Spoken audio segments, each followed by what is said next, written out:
नमस्कार दोस्तों, आयुर्वेद अमृतानामा में डॉक्टर विशाल शिवरे आप सभी का ज़्यादा स्वागत करता हूं। दोस्तों, कास और श्वास जैसी बीमारियों से लगभग आधी जनता पीड़ित है। बहुत सारे लोगों को धूल से प्रॉब्लम है, किसी को कास खांसी से प्रॉब्लम है। बहुत सारी चीज़ों की वजह से खांसियाँ यानी कास जो बीमारी है वो उत्पन्न हो जाती है।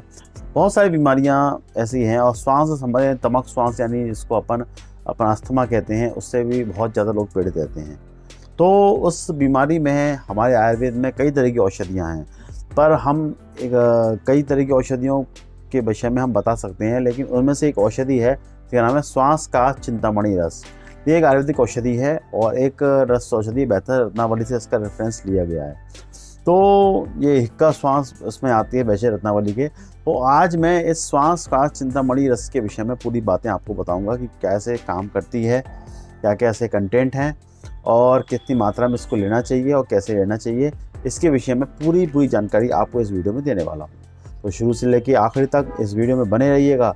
चैनल को सब्सक्राइब नहीं किया, सब्सक्राइब करके लाइक शेयर बेल आइकन दबा दीजिएगा ताकि इसी तरह के कंटेंट आपको मेरे चैनल पर मिलते रहते हैं। तो शुरू करते हैं श्वास का चिंतामणि रस।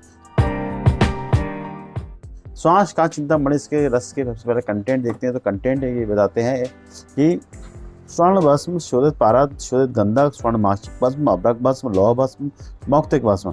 देखिए 2-2-4-2-2-8 में ये विद्यमान रहती है। मौक्तिक भस्म भी है, सब तरह की भस्म है इसमें मिली हुई है। भावना कंटकारी स्वरस के साथ दी जाती है। गौदूत यष्टि मधु के साथ, नागवल्ली व्रत के साथ की स्वरस की ऐसे भावना देते हैं। अब ये काम क्या करता है, कैसे करता है? पिपल आदि मधु सत्युक्ता नाम श्वास का विवरण था। सभी प्रकार के श्वास यानी आपके श्वास रोग यानी आपके श्वास से संबंधित बीमारियों को दूर करता है। आपका व्याधि यानी कास यानी खांसी ऐसी व्याधियों को भी करता है। एक्चुअली जब इसको अपन लेते हैं तो अपना कफ जो है बार बार बाहर आता है, उससे चूसते रहने के लिए इसको बोला गया है। अब तो कफ बाहर आता है तो उससे खांसी में बहुत आराम मिलता है और श्वास रोगों में भी बहुत आराम मिलता है। तो व्याधि मुक्त हेतु पिपली मधु के साथ प्रयुक्त करने पर श्वास का चिंतामणि उपयोगी है साबित होता है और साथ में प्राणवायु स्रोत पर बल का कार्य करता है। फुफ्फुस यानी आपके लंग्स को बहुत मजबूती प्रदान करता है। ये इसके विशेष रूप से इसके कार्य हैं। आप देखते हैं उपयोगिता भी, जैसे कि नया जीर्ण श्वास, तमक श्वास, जैसे कभी कभी अस्थमा की बीमारी जो होती है वो आपके पुराना भी होता है और एक्यूट भी होता है, तो उसमें ये काम विशेष रूप से करती है। बहुत ज़्यादा फायदेमंद ये मेडिसिन है। कई युगों में इसको मिला के दिया भी जाता है।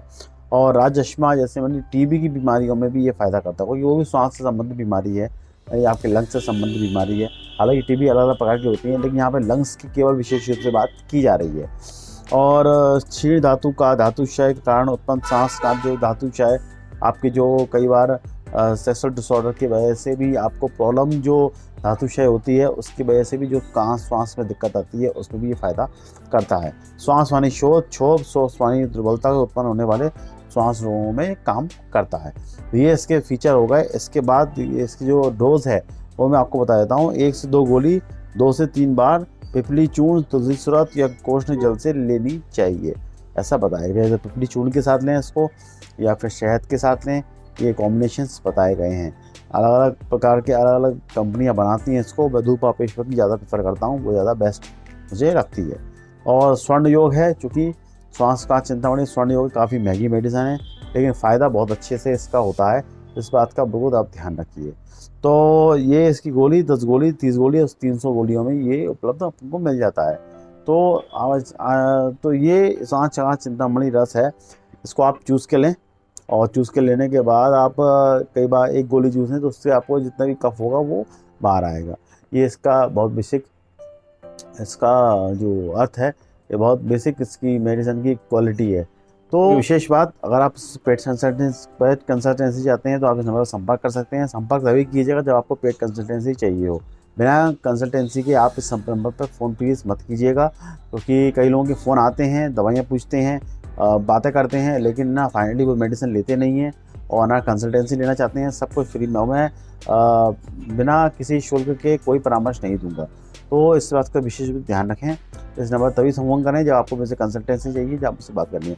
वो कंसल्टेंसी फीस आपको पेटीएम या फ़ोनपे के माध्यम से आपको देनी पड़ेगी।